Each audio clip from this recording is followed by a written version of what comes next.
Hey everyone, this is Neha and welcome back to my channel. कैसे हैं आप सब? आई होप आप बहुत बढ़िया होंगे। आज का हमारा टॉपिक है इवान पावलोव की क्लासिकल कंडीशनिंग, जो कि एक बहुत ही इम्पॉर्टेंट टॉपिक है एग्जामिनेशन पॉइंट ऑफ व्यू से और बहुत ही इंटरेस्टिंग थ्योरी है इनकी। और इसमें हम पढ़ेंगे उन्होंने क्या क्या एक्सपेरिमेंट किए और किस तरह उन्होंने कंडीशनिंग को यूज़ किया एक डॉग के ऊपर। तो इनका जो एक्सपेरिमेंट था वो किसके ऊपर था? उस एनिमल का नाम था डॉग। इन्होंने अपना एक्सपेरिमेंट डॉग के ऊपर किया। वो क्या थे? एक रशियन साइंटिस्ट थे। ये साइकोलॉजिस्ट नहीं थे, एक साइंटिस्ट थे। और इनको इस एक्सपेरिमेंट के बेस पर नोबेल पुरस्कार भी मिला, नोबेल प्राइज़ मिला 1904 में। ठीक है ना। इनका पूरा नाम इवान पावलोव था। इनकी क्लासिकल कंडीशनिंग के बारे में हम आज पढ़ेंगे। ठीक है। तो क्लासिकल कंडीशनिंग जो इनकी थी, इसी को आधार मानते हुए जो जेवी वॉटसन ने, उन्होंने एक नए फील्ड का आविष्कार किया जिसका क्या नाम था? व्यवहारवाद, यानी बिहेवियरिज्म फील्ड को किसने डेवलप किया? Ivan Pavlov. इवान पावलोव की इस थ्योरी को बेस्ड मानकर, आधार मानकर, जो वॉटसन थे, जो फादर ऑफ बिहेवियरिज्म जिनको बोला जाता है, उन्होंने अपनी एक न्यू फील्ड तैयार की। तो चलिए हम पढ़ते हैं इवान पावलोव की क्लासिकल कंडीशनिंग। बेसिकली जो इनकी ये जो थ्योरी थी वो डाइजेशन के ऊपर थी। ठीक है ना। तो डाइजेशन के ऊपर उन्होंने काम किया कि किस तरह सलाइवा जो है, जिसमें सलाइवरी माइलेज एंजाइम्स होती हैं, वो किस तरह डाइजेशन में हेल्प करता है। बट इनकी जो ये थ्योरी है, इसको ना साइकोलॉजी से, बिहेवियरिज्म से कनेक्ट किया गया और वो बहुत हद तक उस फील्ड में काम आया इनकी थ्योरी। तो इनकी थ्योरी में क्या था कि इनकी थ्योरी जो थी वो किस पर थी, किस एनिमल पर थी? एनिमल को ध्यान में रखना है, क्या था? डॉग के ऊपर थी। और अब हम इनकी जो थ्योरी है उसमें क्या क्या चीज़ें इन्होंने ली, कैसे उन्होंने पूरे एक्सपेरिमेंट को डेवलप किया, उसके बारे में पढ़ेंगे। ठीक है ना। तो सबसे पहले क्या था कि इन्होंने एक डॉग लिया। ठीक है ना। उसको उन्होंने एक केज कह सकते हैं, एक मतलब पिंजड़ा टाइप्स कह सकते हैं, या कुछ भी एक तरह से डॉग को लिया। उन्होंने डॉग को बांध के रखा। और आपको ये पता है कि कोई भी चीज़, अगर ऐसी खाने वाली चीज़ जो आपकी बहुत फेवरेट हो, या समोसे हो गए, पानी पूरी हो गए, इसको आप देखते ही आपके मुंह पे पानी आ जाता है। आप समझो कि आप मार्केट में जा रहे हो। ठीक है। मार्केट में जा रहे हो और आप पानी पूरी के ठेले के पास से आप गुजर रहे हो, तो क्या होता है कि आपको वो चीज़ अच्छी लगती है और आप उसको देखते ही आपके मुंह में क्या आता है? लार आना, पानी आना स्टार्ट होता है, सेलिवेशन स्टार्ट होता है।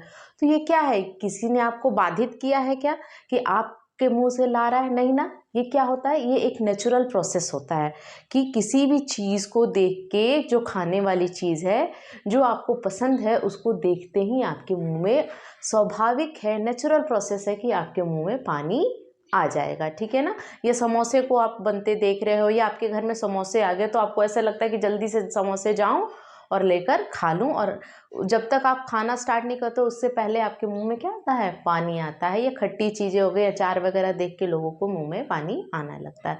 तो ये क्या है? एक नेचुरल प्रोसेस है। ठीक है ना। किसी भी खाने की चीज़ को, खाने के सामान को, आइटम को देख के आपके मुंह में पानी आना। तो इस एक्सपेरिमेंट में इन्होंने क्या किया कि एक डॉग लिया और डॉग के सामने फूड को रखा। जैसे ही वो सामने, डॉग के सामने फूड को, खाने को रखा, डॉग के मुंह से क्या आने लगा? सलाइवा आने लगा, लार आने लगा। ये क्या था? किसी भी डॉग के पास अगर आप खाने का बिस्किट वगैरह लेके जाओ, वो क्या करते हैं? वो अपने आगे पीछे घूमने आपके स्टार्ट कर देते हैं। क्या है? वो एक नेचुरल प्रोसेस है। खाने को देख के उनके मन में क्या हो जाती है? उद्दीपन। उद्दीपन यानी स्टिमुलस। खाना क्या है? स्टिमुलस है, जो कि आपको बाधित करे, आपको फोर्स करे, है ना, उसके करीब जाने में। तो क्या होता है कि उन्होंने डॉग के सामने क्या रखा? खाना रखा, है ना, खाना रखा। और उस खाने को देख के डॉग को क्या आने लगा? डॉग के मुंह से लार आने लगा, लार टपकने लगा, है ना, सेलिवेशन होने लगा। तो ये क्या है? एक नेचुरल प्रोसेस है। आप किसी भी डॉग के सामने खाना लेके जाओगे तो उनके मुंह से पानी आएगा ही आएगा। इसमें ये कोई एक्सपेरिमेंट नहीं था, ये एक नेचुरल प्रोसेस था। ठीक है।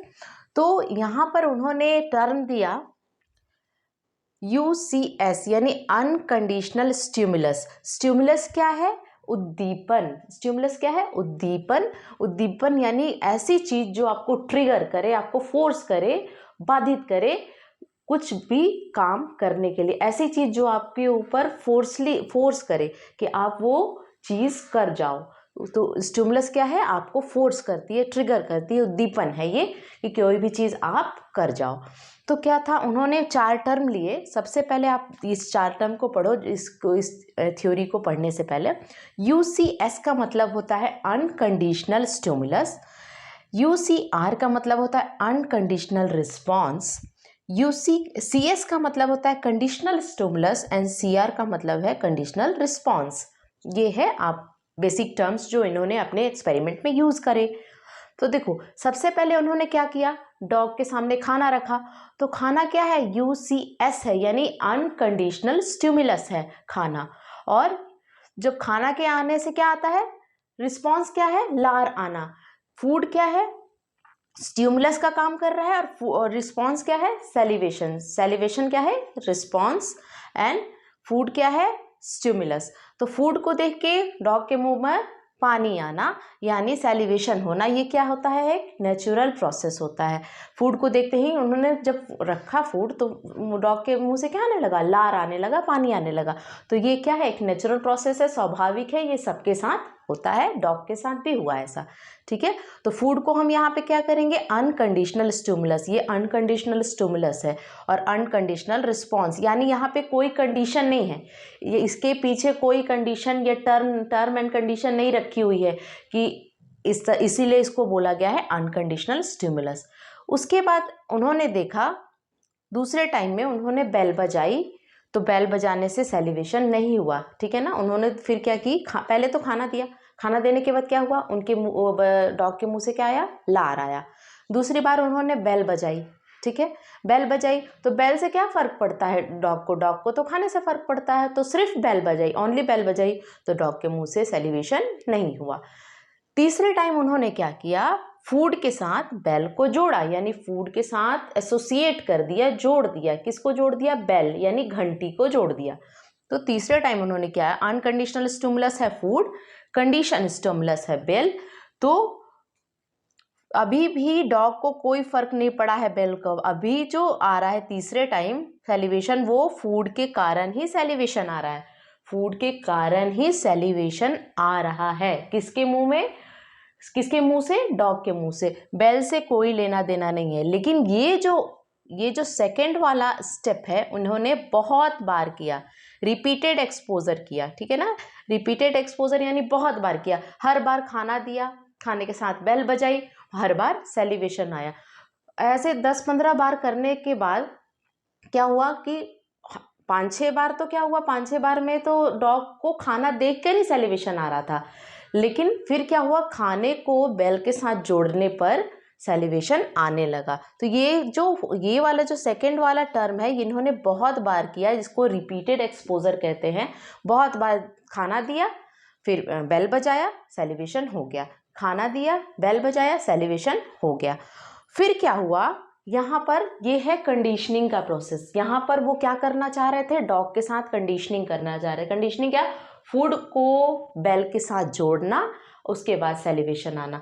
तो उनको ये सेट करना था डॉग के माइंड में कि बेल बजने पर ही खाना मिलेगा, ये दिमाग में सेट करना था डॉग के, ठीक है। तो फिर क्या हुआ, जब ये बहुत बार जब ये हो गया, रिपीटेड एक्सपोजर हो गया, तो फिर क्या हुआ, बाद में उन्होंने लास्ट में क्या किया कि सिर्फ बेल बजाई। बेल बजाई यानी कंडीशन स्टिमुलस, और सिर्फ बेल की आवाज़ सुनते ही डॉग के मुंह से क्या आ गया, लार आ गया, सेलिवेशन हुआ। यानी शुरू में खाना को देख के आ रहा था, फिर उसके बाद हमेशा खाना को ही देख के आया, फिर खाना के साथ बेल को जोड़ा गया, बहुत बार ये प्रोसेस चला। उसके बाद डॉग के माइंड में ये सेट हो गया कि जब बेल बजेगा तभी खाना मिलेगा। तो लास्ट में उन्होंने क्या किया कि बेल सिर्फ बजाई और डॉग के मुंह से क्या आ गया, लार आ गया, बिना खाना देखे ही। यानी कि इसका मतलब ये है कि कंडीशनिंग हो गई, जो उनको करना था, जो उनका पर्पस था, वो पूरा हुआ। कि यहाँ पे उन्होंने सिर्फ बेल के बजाते ही कंडीशनिंग मतलब क्या होता है कि अब आप स्कूल में हो, ठीक है ना, और स्कूल में आपको मान लो कि 10:30 बजे आपका लंच पीरियड है, ठीक है, लंच पीरियड है आपके पास, या आपको जैसे ही लंच की 10:30 बजे वाली बेल बजती है, आपके मुंह से पानी आना कि जल्दी मैम जाएं क्लास से और मैं खाने का लंच बॉक्स खोलूं। तो ये क्या है, एक तरह की कंडीशनिंग है ना। बिना खाना देखे ही बेल बजते ही आपके मुंह के से क्या आने लगता है, लार आने लगता है, सैलिवेशन होने लगता है। ये क्या है, कंडीशनिंग है, और इसी को हम बोलते हैं क्लासिकल कंडीशनिंग। आई होप आपको समझ में आ गया होगा। तो इन्होंने 3 सिचुएशन दिया। पहले सिचुएशन में बिफोर कंडीशनिंग थी, 3 सिचुएशन है इनकी थ्योरी में। बिफोर कंडीशनिंग में कोई न्यू बिहेवियर नहीं आया। क्यों न्यू बिहेवियर नहीं आया? क्योंकि ये तो ऑब्वियस है, ये नेचुरल है प्रोसेस है कि खाना देख के मुंह में पानी आता है। तो पहले वाले 3 है सिचुएशन, देखो, before conditioning, during conditioning and after conditioning. There are 3 types of situation in this theory. तो इस थ्योरी में क्या है, 3, पहले में क्या है, बिफोर कंडीशनिंग, यानी कंडीशनिंग से पहले क्या हो रहा था कि खाना देख के मुंह में पानी आना एक नेचुरल प्रोसेस है, तो उसमें कोई न्यू बिहेवियर उसने नहीं सीखी। इसीलिए इस थ्योरी को बिहेवियरिज्म यानी व्यवहारवाद से जोड़ दिया जाता है। ड्यूरिंग कंडीशनिंग वाला प्रोसेस ये है। ड्यूरिंग कंडीशनिंग में क्या हो रहा था, रिपीटेड एक्सपोजर दे रहे थे, बार बार खाने के साथ बेल बजाना, बार बार खाने के साथ बेल बजाना। तो ये ड्यूरिंग कंडीशनिंग है। वहां पे रिपीटेड एक्सपोजर किस लिए कर रहे थे, क्योंकि वो खाने को बेल के साथ जोड़ देना चाह रहे थे। डॉग के माइंड में ये सेट करना चाह रहे थे कि बेल बजने से ही खाना आएगा। आफ्टर कंडीशनिंग क्या हुआ, न्यू बिहेवियर सीख लिया डॉग ने। क्या सीखा न्यू बिहेवियर डॉग ने, कि सिर्फ बेल बजते ही उसके मुंह में सैलिवेशन आना स्टार्ट हो गया। तो ये थी इवान पावलोव की क्लासिकल कंडीशनिंग की थ्योरी, और इसी थ्योरी के बेस्ड पर जेवी वॉटसन ने एक नई फील्ड डेवलप की जिसका नाम था बिहेवियरिज्म, ठीक है ना। और इसीलिए जेवी वॉटसन को फादर ऑफ बिहेवियरिज्म भी कहते हैं। तो आई होप आपको ये थ्योरी समझ में आ गई होगी। इस थ्योरी में हम आगे पढ़ेंगे प्रोसेस ऑफ लर्निंग, उन्होंने किस तरह कैसे कैसे लर्निंग का प्रोसेस होता है, और ये थ्योरी जो है वो बहुत हद तक जो आपकी डेली लाइफ है उसमें काम आती है, क्लासरूम में काम आती है ना। तो इस थ्योरी को और भी हम आगे कंटिन्यू रखेंगे नेक्स्ट क्लास में, और आई होप आपको ये अच्छा लगा होगा। अगर आपको कोई भी प्रॉब्लम है इस थ्योरी से रिलेटेड तो प्लीज़ कमेंट सेक्शन में मेंशन कीजिए, मैं ट्राई करूँगी आपके प्रॉब्लम को सॉल्व करने का। तब तक के लिए thank you so much for watching, bye.